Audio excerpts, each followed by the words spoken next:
It's March 31. I'm driving to work, and last evening I was paging through my little handbook of Robert's Rules of Order newly revised, and I was thinking, I've put a lot of time into reading this little book. I'm by no means an expert, wouldn't consider myself, a parliamentarian or anything, but I figured I have enough knowledge of Robert's Rules of Order so that I could give like a quick primer to somebody who maybe it's your first time that you're serving on a board, or you've served on boards for a long time and you still don't exactly know why certain things happen in a certain way. So I don't know how far or how much I'm going to explain in this video. I don't know if I'm going to make more of these videos, but I just figured, hey, uploading to YouTube is free, so why not give it a shot?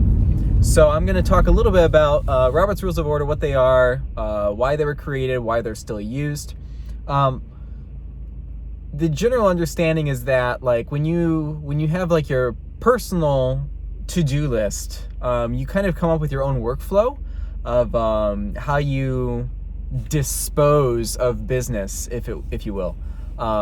You've got certain responsibilities that you got to do, and then in your mind you think, okay, this is how I'm going to, I'm going to schedule that in the morning, I'm working on this, and then I'm going to go run my errands, and then you kind of set up like a game plan for how you do your business. And because, it's your personal business, you can kind of make decisions by yourself. Most people, they don't have to sit down and think for hours and hours debating whether or not they should run an errand today and how they should run it and how much they should spend.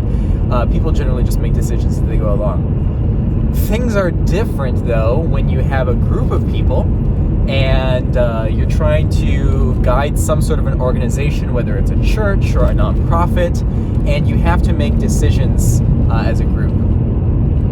So for a long time, there were various different parliamentary procedures of governments would have these things, but they required so much practice, and there was a steep learning curve that the common person, it was just too cumbersome for what Britain's parliament did to be practiced by small organizations, which wasn't really a problem because there weren't that many small non-profit organizations in the 1600s, 1700s, and 1800s. But around the mid 1800s, you started to see a lot more of these small community-oriented organizations or nonprofits, small churches pop up where there was kind of this democratic process.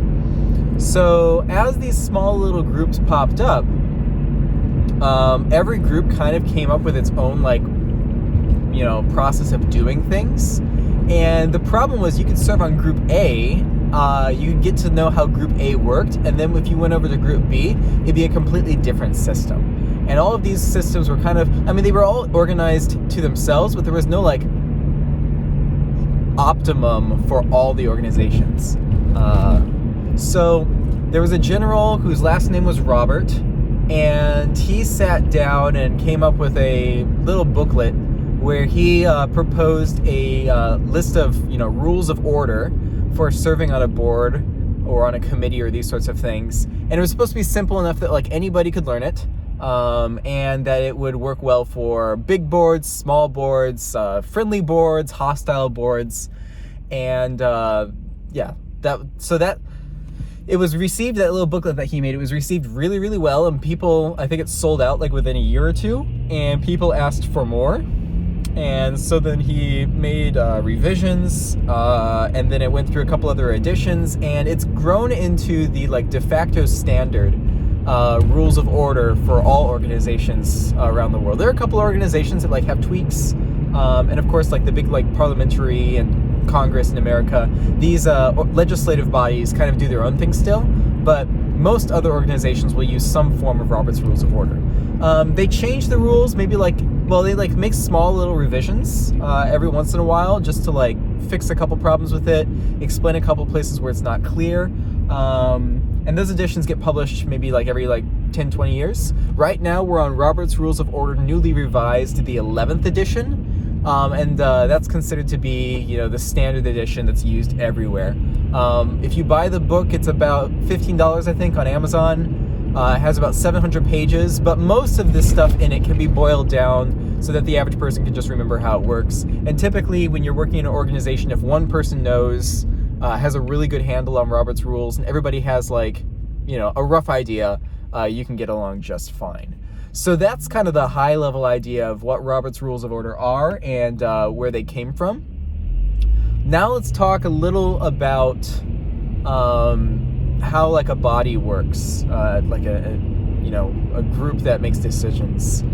So if you have a non-profit organization like a church, every non-profit, I imagine that they've got little funky little quirks to them that make the specific examples maybe not fit into this mold, but for the most part, a non-profit's going to be governed by a board, which gets together and they vote on stuff.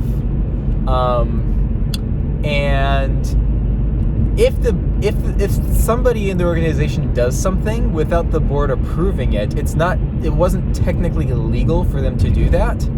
And so, if there's ever a lawsuit or something, they're gonna look to see in the minutes of the board whether or not an action was approved or some motion was adopted, etc.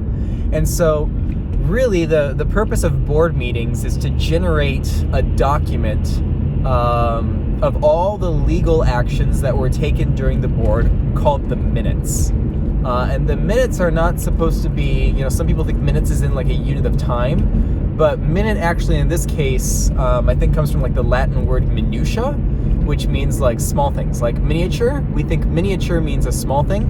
Minutia is a small thing, and minutes is kind of the English-sized version of that. So minutes are supposed to say all the things, all the small little details that happen during the board. Now, even though it says all the small little details, a lot of times I find secretaries who take minutes will make an error of having overly detailed minutes. And this actually is not ideal. Keep in mind that the minutes are going to be a legal document, and if you put stuff in a legal when somebody arrests you, right, the cop comes up to you and he tells you that you have a right to remain silent. Anything that you say can and will be used against you in a court of law. And so typically, in these situations, it's not good to divulge more information than you absolutely have to. And then they say you have a right to an attorney and so on and so forth. And the attorney's supposed to help you not say stupid stuff that could get you in trouble. So likewise, your minutes actually should be somewhat terse. They should contain all of the necessary information and nothing more. So, Robert's Rules of Order state that when you type up the minutes for a meeting, you should say something like the date that it occurred, the location that the meeting occurred, whether the chairperson and the secretary were there, and then you make a list of all of the actions that the board took, okay? So this will be we voted to approve the minutes of the February meeting, and Mr. So-and-so moved that we do this. After debate and amendment, the motion was adopted. Somebody gave a committee report, and you don't have to include the committee report in the minutes. You can just say that somebody, the committee on, building a fence made a recommendation that we spend $5,000 to construct a fence. After debate, the motion was adopted. And so the minutes are actually quite short. A lot of people like to have these big flowery minutes that, they have action in one of the margins, and then they write the wording of the motion there, and they put it kind of a bullet list form. What Robert's Rules of Order really recommends is that you write things in paragraph form, where every time that you're working on a topic or a motion or something like that, you start a new paragraph. And the reason for this is if you ever are in a board meeting and something perhaps outside of the normal flow of just adopting motions in order happens, let me say this a different way. So if you're bored, all they do is they sit down and they have this checklist of motions to approve, yes or no, then a bulleted list in your minutes would be the ideal way. But what actually normally happens in more complicated boards is that you might have somebody that's scheduled to present at a certain time, and so while you're talking on a motion, you actually have to lay it on the table, have that person come in, discuss it, and then you come back and you take that motion back from the table. Or you might be working on something, you realize that you don't have all the information that you need to discuss it right now, so you postpone it to the next meeting. Or you could find, there's all these weird little quirks and exceptions that happen. Sometimes you do things out of order, sometimes somebody forgets to do something and you have to come back and do it later. And so a bulleted list is not actually like the right way to represent this on paper, and paragraphs make much more sense. Nowhere in Robert's Rules of Order does it say that you have to have headings. Nowhere in Robert's Rules of Order does it say that you have to have bullets. And so writing, your minutes just in a little paragraph form, so it reads a little bit like, a little essay almost, is the way to go for writing your minutes. The minutes are prepared by the secretary. Usually what you do if you're a secretary is that you'll sit down with a laptop or a sheet of paper and you take notes as the meeting progresses. Then after the meeting, and like either the day of or the day after is the best time to do this. So you take your notes and you write it down into that minute, paragraph form. And then it's not official until the board at the next meeting says, yes, this is what we did. These are the actions that we took, and you vote to adopt the minutes. Once you vote to adopt the minutes, then it's an official document. Once you've voted to approve the minutes, all of the other things like notes or drafts of the minutes, or even if you took like a audio recording as a secretary to help you in preparing the minutes, all the rest of that stuff should be destroyed, because the minutes are the only legal document that you need, and anything else were just stuff that you need to create the minutes. And if you needed to amend the minutes at some later time, the board could, vote to change previous minutes if they really needed to. But at that point, you need a board vote to change them anyway, and the board could just make a new motion to change a previous. Does that make sense? You don't have to keep track of all of the source material, whether it's your handwritten notes or the audio recordings for a meeting, in order to regenerate the minutes, because the secretary can't change the minutes by themselves. The chairperson can't change past minutes by themselves. You would need the entire board to change the minutes by themselves, and the board could just, make motions to amend or change or repeal previously adopted stuff. So, yeah, that's kind of the cycle of how legal action is, that little cycle happens in boards, that you have a board meeting, you make all your motions and stuff. You can start, if you vote to build the fence, you can start building the fence afterwards, but the legal document of what happened at that meeting doesn't become official until it's voted in at the next meeting. Finally, I think I'll wrap up this video with just talking about what motions are. So, you've probably been on board meetings that were really long and boring, that it was mostly just a lot of people just sitting and talking and maybe even complaining and, debating, and you never get anything done. This is actually considered dilatory and out of order. What Robert found was the most, General Robert found was the most effective, was to not actually discuss a topic unless there was a concrete proposal for action on the table. And so one of these what he called this concrete proposal of some action, he calls this a motion. And so a motion can be something like, we vote that we spend $5,000 to build a fence. So any member of the assembly can introduce a motion, including the chairperson. The motion, however, is just one person's idea of what should be done until somebody seconds it. And so if there's I've been on a couple boards before where there was a person that always had really crazy ideas, and if seconds were never required, we would spend a whole bunch of time just talking and trying to vote down one person's really random crazy ideas. The purpose of having a second is so that you don't waste time talking about something unless there's at least two people on the board that think that you should do something like that. So yeah, a person will make the motion, a person will second it, and then once the motion has been moved and seconded, the chair has to sit down and just make sure that the motion is, first of all, something that the board can legally do. So for example, if an action was outside of your, your guys' purview, or was illegal or unconstitutional, the board would just never let that motion be considered by the entire body. But if it's something that the board can like legally do and it's within the bylaws, then the board then states the question, and then at that point it's fair game for people to actually like talk about the motion. So that's all that, a motion is kind of a fancy word, and people are just like, oh, I don't know how to move something. Basically, if you have a proposal for something that should happen during a board meeting, anybody can make a motion. I move that we do X, Y, and Z. The chair waits to see if there's another person that thinks this is a good idea, and then the chair states the question. So this is the chair comes up with the word, like says the wording that we're going to vote on, and then it's open for debate. Typically, if off the top of my head, I believe that everybody has a right to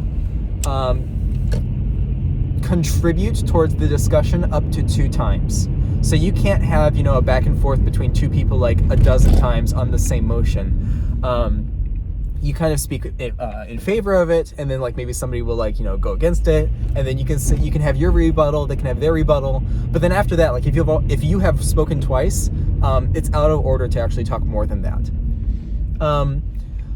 A lot of times when there's a motion, especially like in like relatively friendly boards, you'll spend a lot of time where people are like, everybody's talking about how great that of an idea that is, and there will like be a lot of people who are supporting the motion and supporting the motion and supporting the motion, and it's pretty clear that the motion is going to pass like as soon as the motion is made.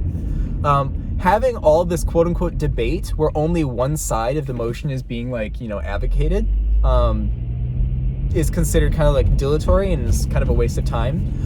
If you're a chairperson, what you really should be striving to do is alternate letting people talk about a motion between those who are in favor of the motion and people who are against the motion, if you know that there's a little bit of both. If you know that, there's only one side, like everybody's for it, then you should put it to a vote. But you should wait until everybody's had a chance to say their comments for or against, and then put it to a vote. But keep in mind that, and maybe remind your board that the purpose of your meeting is not to talk about like how great you guys are. The purpose of the meeting is to get stuff done. And if all you ever do is just talk about how great your ideas are, then you're not spending your time efficiently and getting stuff done. So yeah, try to alternate in your debate between people who have stuff good to say about the motion and people who have stuff that's bad to say about the motion. Finally, you can put the motion to a vote. There's a variety of ways that you can vote on something. You can vote with a secret ballot. You can vote with by hands. You can vote by voice. A really nifty method of voting that is largely underutilized is called unanimous consent, or it used to be called general consent. I think both means the same thing. It's just different terminology for the same thing. But the idea is that if you have a motion that's like likely going to pass, nobody's really against it. It does take time to go through the debate and then the voting process, especially if you're meeting online. So what the chair can say is there any objection to the motion? And if there's no objection to the motion, then the chair just says, and the motion's been passed without objection. It saves the time of having to vote on it, which can be time consuming if you have to like create a poll or have people raise hands, or you have a lot of stuff that needs to be approved very quickly. It's called general consent. Anybody can object to the general consent, and then you have to go through the normal voting process. But if you have a friendly board and a lot of ideas that are likely all going to pass, general consent is a very fast way of getting through a large amount of business. So I think, with the exception of maybe how amendments work, that's generally how, for the average board member, the high-level view of what Robert's Rules of Order are, and how boards in general work. I can make another couple videos on more of the like minutia of like how like committees work, how quorum works, how you do what constitutes a majority, what constitutes a 2/3 majority, points of order, points of information, these sorts of things. But for the most part, that's all you need to know.